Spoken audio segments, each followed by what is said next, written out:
Instead of thinking, hey, what if people don't like my content or find it boring? But you should ask yourself, what if someone finds this useful? Hi, I'm Sophie H. I'm the content creator of this channel. As of February 2025, marked the second year anniversary of the channel and of my YouTube journey. And it has been quite a whole experience altogether, both good and bad.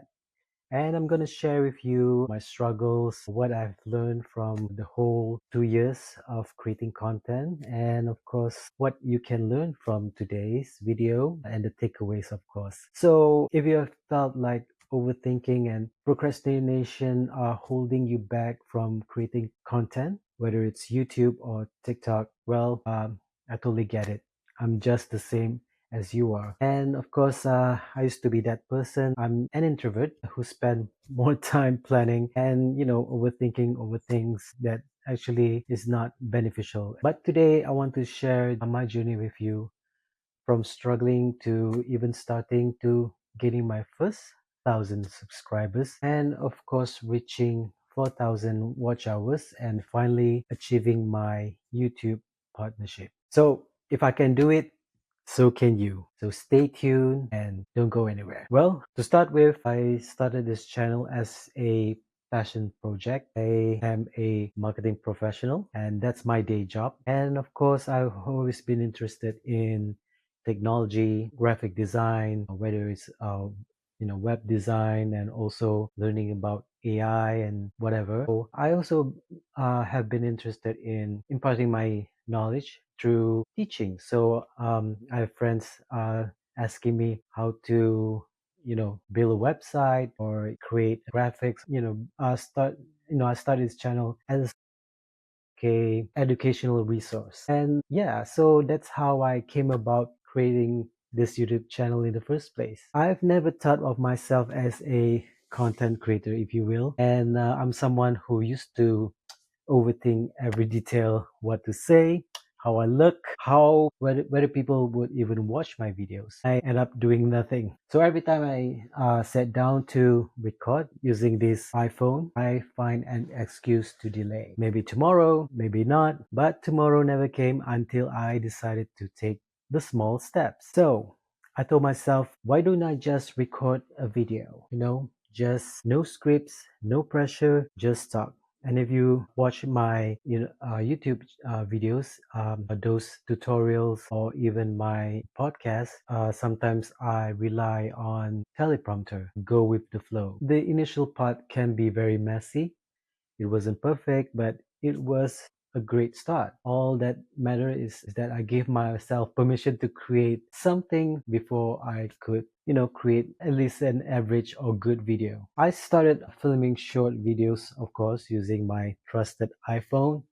Yes, you don't need fancy gadgets or cameras, but is important is to focus on consistency over perfection. Accepting that my videos wouldn't be great, nobody's gonna watch it, or maybe some do, and that's okay. And if you're an overthinker, here's some mindset shift. Treat your first 10 videos as a practice.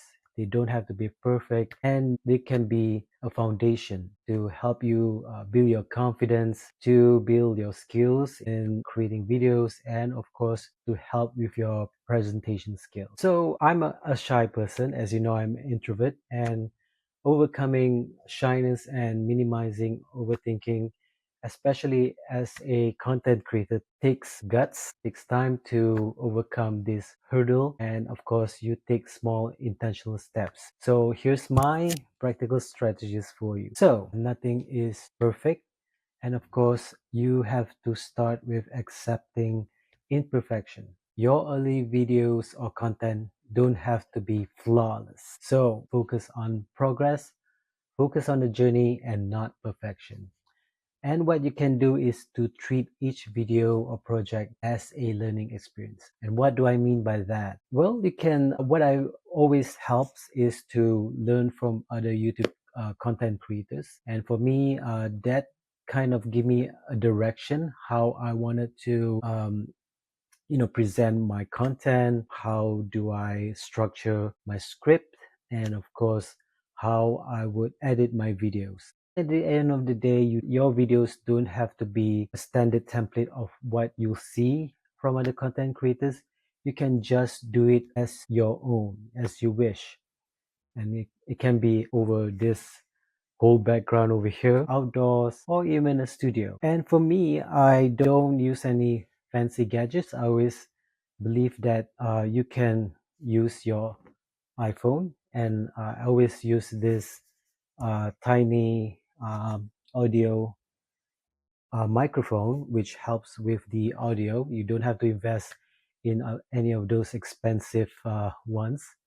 And of course, really helps into that really helps to create quality videos. When it comes to mindset, you have to reframe your negative thoughts. Instead of thinking, hey, what if people don't like my content or find it boring? But you should ask yourself, what if someone finds this useful? And of course, you should not focus on the likes or maybe dislikes or the hate comments. What matters is the value you deliver. So, as they say, you should always start small and practice, because practice makes perfect, right? And of course, you can do it at your own time and in private. The most important thing is to get comfortable with your surrounding and speaking. And for someone who's introvert, you have to practice your tone and make sure that it is clear, and make sure that it's clear and concise. I believe that simplicity is the great thing to start with. Don't complicate yourself with jargons, difficult words. Always think of the audience who may not know about graphic design. So maybe you can start with recording yourself in private. Get comfortable with speaking on camera, which I'm doing right now, without the pressure of posing or even being self conscious. When speaking to the camera, you should consider yourself speaking to a friend, create that connection, and able to be comfortable and just be yourself, without feeling awkwardness. So for me, what helps is to shift my mindset, always think of talking to a friend, and of course, delivering, just being myself, just being my authentic self, and like having a conversation, but of course giving out valuable content, delivering useful tips, guides that solves a problem, and of course the pain points of your audience. If you seen any other videos by other famous content creators, is that you should take action first and not overthink too much. First of all, I think the most important thing is to create a content calendar whereby you give yourself a strict deadline to create and post a video, and reducing self-doubt. And for me, of course, it helps that I come up with a topic or a subject that I wanted to talk about or I want to share. It helps to do some research. Audience want to learn something new, whether it's learning about AI, whether understanding about using prompts when using ChatGPT, and maybe learn Canva to create banners and so forth. So these are some great content ideas that you can think of when creating content. And of course, you should start with a simple script. If you're not sure how to go about it, you consult ChatGPT. This is something that I do to generate ideas. I won't recommend that you do it off the bat, because it's always great that you come up with the ideas first using ChatGPT as an additional resource. Of course, you need to edit the script, speak naturally. Don't worry about fumbling or all those filler words. I do it myself, and yeah, you can edit out and don't have to be stressed about it. The most important thing is your objective. Focus on helping, not impressing. I think this is something. I think that my main mission is to help, and by providing value, and hopefully my audience will gain some knowledge, will gain skills, and they can take some useful takeaways, whether to start a small business, whether to be good marketer and so forth. Being confident on screen is not an overnight thing. It's something that I personally do over time, and this takes practice, of course, and repetitions. So when I started out, of course, I did several takes, and this can be very frustrating and, of course, demoralizing because you analyzing things. And I feel that the more you post, the easier it gets. And what I meant is that if you're used to creating content videos, whether it's simple ones like faceless videos or just yourself talking for the camera and so forth, you build that inner confidence, and this is something that will help you in a long time. So always remember that you should track small wins, whether achieving your first 100 audience or subscribers, or maybe you gain 1,000 subscribers in a year later, which I did. And this is something that you should celebrate about. And this gives, will boost your morale and, of course, confidence as a content creator. So as a content creator, I think we should embrace constructive feedback. I used to feel defeated whenever someone criticized my videos, but it's something that, whether it's some related to my videos or what I deliver was off track, and of course maybe I did some mistake during my delivery, and maybe you should take that as a guide so that you can create more better videos. Speaking of that, we always fear of judgment, we always fear of criticism. Remember that most people actually don't notice your flaws until you point it out. Because viewers always care about the content and what you want to share, what you want to what what you want to teach, and what you want to engage. So the most important thing, the essential thing that you have to do is to mute all those negative thoughts and just ask yourself, will this matters a year later or down the road? No, people don't care about that. And just do your thing, and just focus your mind on what you have to give and not what you should care. And of course, it helps to surround yourself with supporting friends, which in creator communities or supportive friends. And what helps is to participate in creator communities. I have done so by joining the YouTube creator network sessions and so forth. And then that really helps that I can learn something.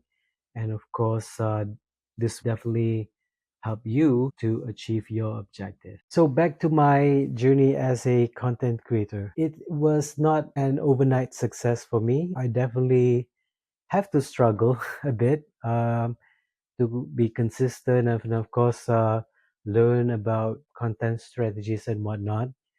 Learn from other big creators, and that really helps a lot in to help you to build your foundation, and of course to learn new skills in creating content in the first place. Don't worry about achieving 1,000 subscribers or 4,000 watch hours. That should not be your focus. And of course, if this is your passion project and this is something you want to do, you should focus on your mission, which is to create content and also to impart your skills, share your knowledge, and of course, engage with your audience. So for me, after a few months of posting consistently, and of course, I didn't, did big right away. Gradually, I 1,000 subscribers. It was definitely not easy. Of course, I remember refreshing my page and seeing that number. Yes, it feels great when you have likes and views, but of course, at the end of the day, what matters is that your videos help someone, whether it's one person or two, right? So for me, it wasn't overnight, but those small steps were adding up. And of course, the key things that helped me to reach 1,000 subscribers is to find a niche that excited me. And of course, I like technology. I like, all about AI. And of course, being that I am creative inclined, I just want to share my creative juices, share my knowledge to the world out there. So this is how I engage with my audience. And of course, sharing my videos to the communities, whether it's small or big, whether it's in Singapore or maybe in India or US. Not all of my videos generate a huge viewership, and that's okay.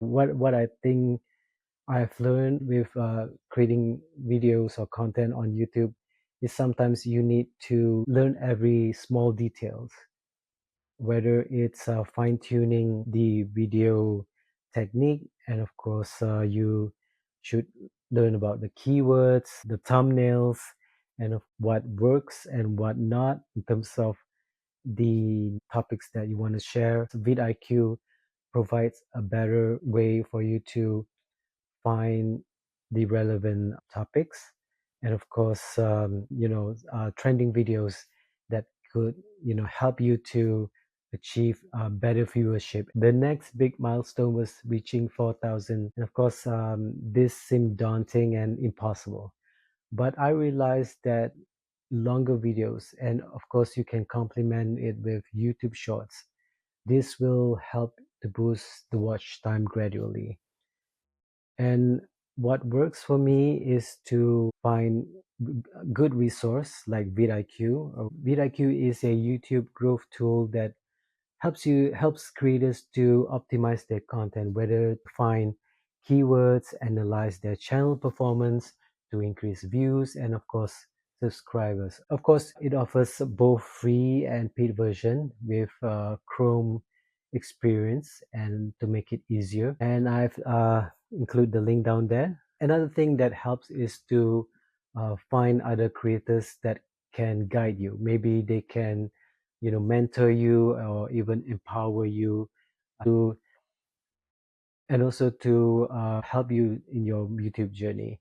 That for me it helps, whether it is to whether I should fine tune my videos in terms of my delivery, in terms of finding the right thumbnail, and of course the structure of my video in the first place. So that really helps.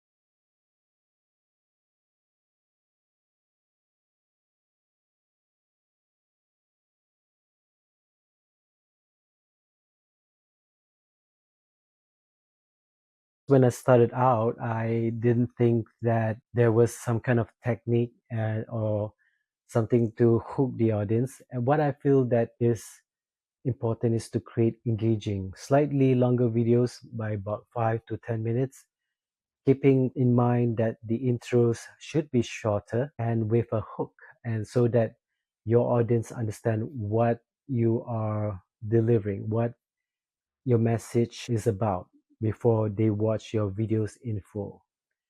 And of course, it's great to incorporate storytelling to keep viewers watch your videos to the end. As of last year, I received a good news. I got an email from YouTube. Congratulations, I'm now a YouTube partner. So that is a big achievement for me. And if you're watching this and if you feel like, hey, maybe I should start my YouTube channel right now, don't feel defeated. You should start right away. Find something that resonates with you, but you know that your content will help someone, or maybe you can that would be your objective, and this is something that you can consider and also find joy in doing it. So looking back, the biggest lesson I've learned this year is doing it is better than perfect, and if I have waited for the perfect moment, I'll still be waiting, and it's not gonna be a good thing. But because starting and taking action, I gave myself the chance to grow. So, if you're an introvert, an overthinker, or someone who keeps putting off their dreams, take the first step. My fun, my advice to you is to just do it. Film that video, upload it on YouTube. Your future self will thank you. And of course, hey, if you on your YouTube journey right now. Congratulations in the first place. Let me know in the comments at which stage you are in right now. Share your stories or maybe your experience. Tell me at which stage you are in right now. So let's support each other. And if you found this video helpful, please give us a like. It really helps me a lot. And I really appreciate if you can support my channel because I provide tons of resources from guides, tutorials, and also I do podcasts called Do What You Love. And subscribe to my channel and click on the notification bell so that you don't miss the future uploads. And I wish you all the best. Until then, I'll see you next time.